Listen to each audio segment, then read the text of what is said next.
Hey guys, welcome to Switch Central. Today we're going over some Switch hacking news.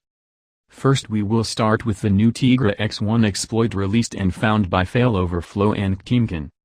You probably already know there were a couple of exploits for the Switch such as Deja Vu, but there were some problems with these exploits. Such as you'd have to have a Switch on firmware 3.0.0 or lower to be able to utilize this exploit. This has been fixed with the new exploit. The only thing you need to do is to bridge the first and last pin or the 9th and 10th pin on the right Joy-Con rail.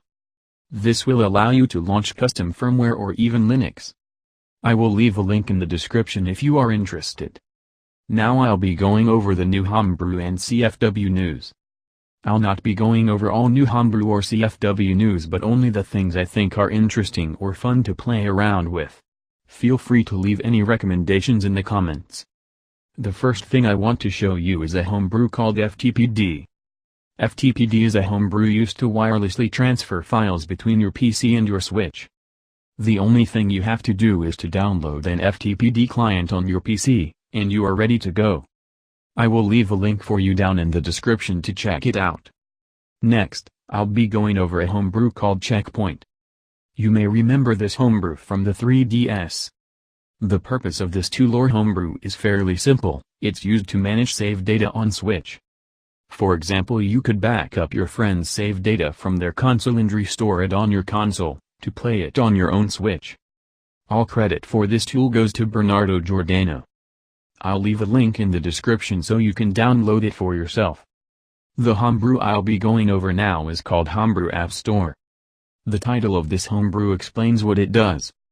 It's an app store just like on your phone or the Nintendo eShop, but it's only for homebrew. This homebrew is pretty handy because you don't have to use FTPD or remove your SD card to play new homebrew. The next homebrew I'd like to cover is a game called Perboom. If you are a fan of first-person shooter of Doom, this game is for you. Unfortunately it only works on firmware 5.0.2 or lower. The next game is called Zelda, Mystery of Solris DX. It's a fan-made game based on the Solris engine. This game is perfect for Zelda fans or Rebounds per Game fans in general. You can download Perboom and Zelda Solris Edison DX in the Homebrew App Store. The next homebrew I'll be going over is an emulator. It is called VBA Next, it's an emulator for the Game Boy Advance. It is a port of the original VBA Next, and it is almost capable of perfect emulation, so definitely check it out. The next emulator is called SNES9X.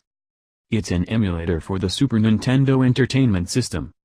It's also pretty capable of doing SNES emulation on your Switch. You should definitely check it out.